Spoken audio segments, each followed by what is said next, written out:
Hi, Joe Muldowney here, and welcome to Running Shorts, a series of YouTube videos where I will try to make you a better runner and to try to help you enjoy running more. And if you enjoy running more, you are going to become a better runner. A couple of things before we get started on today's video. If you like this video, please hit that like button below. It really helps out. If you want to have others subscribe to this channel, hit the share button. And then, of course, if you're not already a subscriber, please subscribe to this channel and you'll get these videos when I put them out every week. Before I get started again today in this video, there are two runners that I'd like to give a shout out to this week. And they are Simon and Nick, who both ran the Los Angeles Marathon yesterday. Both did very, very well. And for both of them, it was their marathon debut. Now, in a future video, we'll talk more specifically about running marathons, but I'm going to tell you this about the beast of a race that is called the marathon. I enjoy coaching folks who want to run races from, the mile to the 5K, right up to the marathon or even ultra marathons. But I'm going to tell you something about the marathon.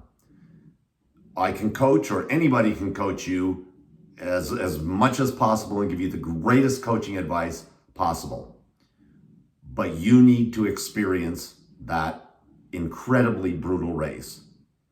And as I told both Simon and Nick when I congratulated them on their marathon debuts, they are much wiser now. And their second marathon, anything that I told them about the first marathon, they couldn't really grasp it because they hadn't yet experienced it. But once you experience one marathon, you've got to run another one because you're much, much wiser the second time around.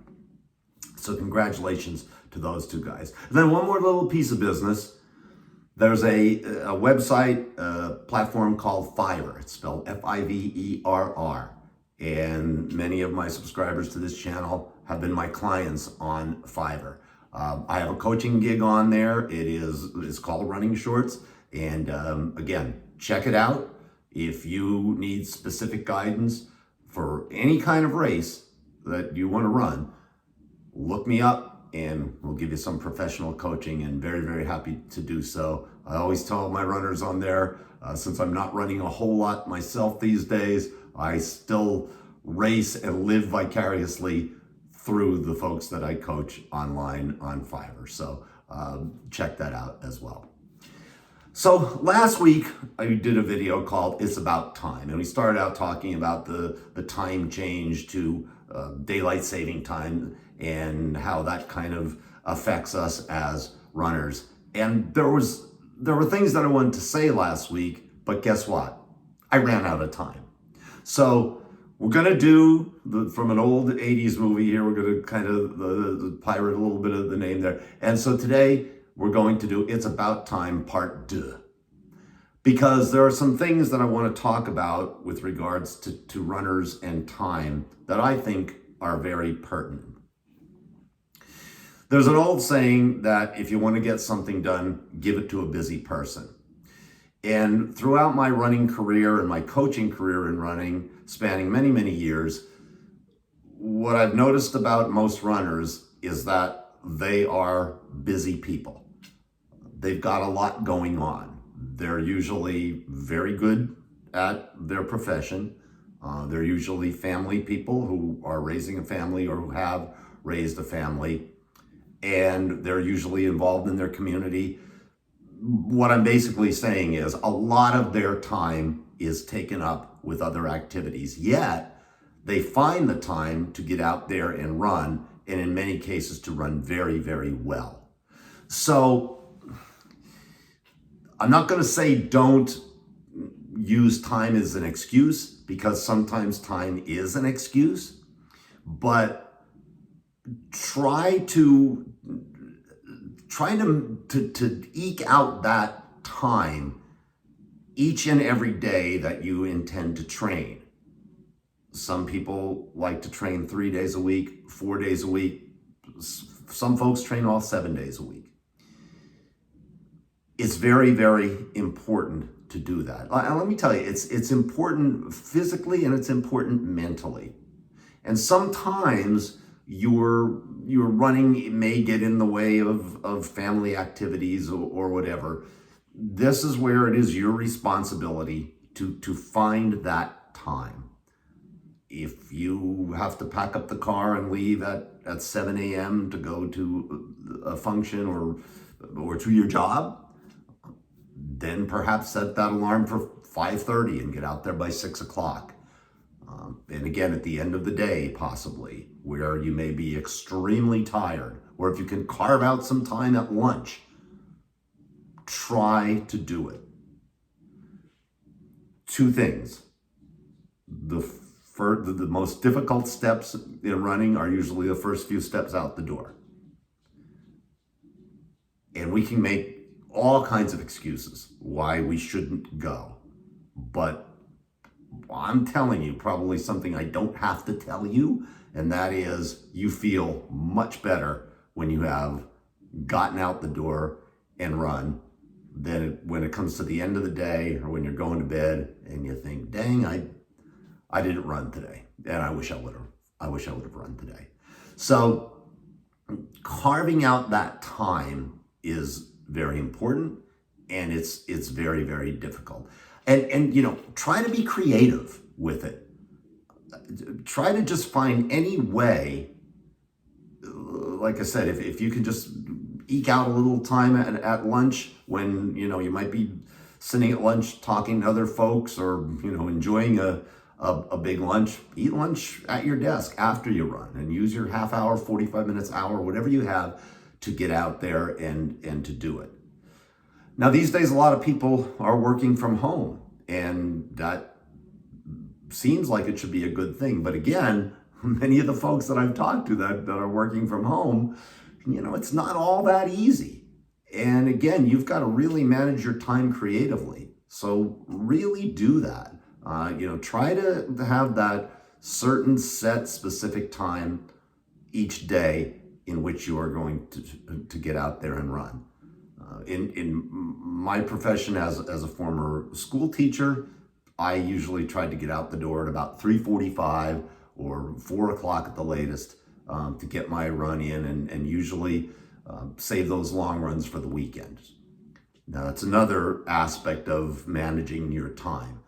If you are running a longer race and you do need to put in those long training runs, most people do have more time over the weekend to do that. So it's kind of natural that you run those long runs over the weekend. It was always my thought to run my speed workouts, my really fast stuff, in the middle of the week, usually like Wednesdays, and then do the long run on Sundays. But again, try to have yourself a set schedule, but also be willing to pivot if you have to. Maybe a big rainstorm's coming in, or it's going to be very windy, or something came up that you just can't get that long run in next Sunday. All right, just kind of shift things around. Do it Saturday, do it Monday if you have the time, whatever. So be adaptable, because that's very important as well. There are people that I had a very, very good friend who was an exceptional runner, who worked in a factory and worked shift work, oftentimes took extra shifts, like extra 4-hour shifts, but he managed to get out there and run. Some people are working swing shifts where they're working midnight to 8 in the morning. Again, be adaptable, because once you make that commitment to running and once you make that commitment to racing, you really do want to do your best. So time management is just so important. And I'm probably preaching to the choir here, because again, as I said, throughout my life, most of the runners that I have run with or have encountered or coached, they can really manage the time. I'm going to give you one more example. When I was coaching at Penn State, a branch campus of the Penn State University, I had a runner who won the league championship 3 years in a row.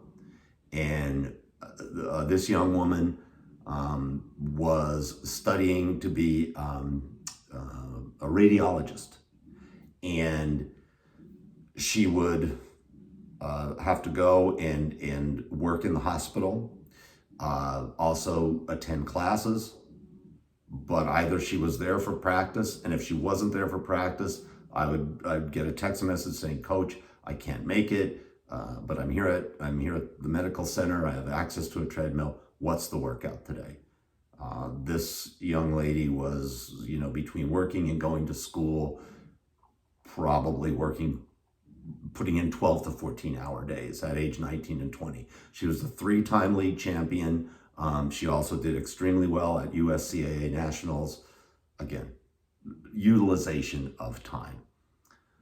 It's very important. And again, I think most runners are actually very, very good at it.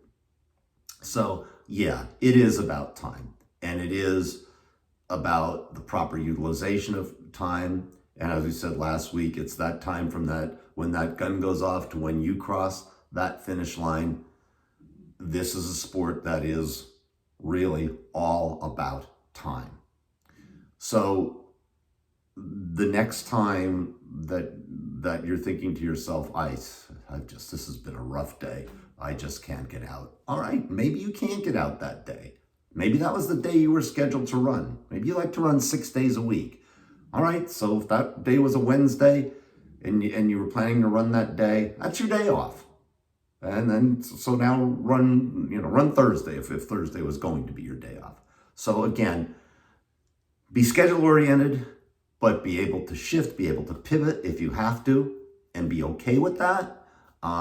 Be able to just squeeze that workout in when you can. Also, you can be adaptable. If you were scheduled to run 5 miles today and you look at your watch and think, I just don't have time to run 5 miles, run 3 miles.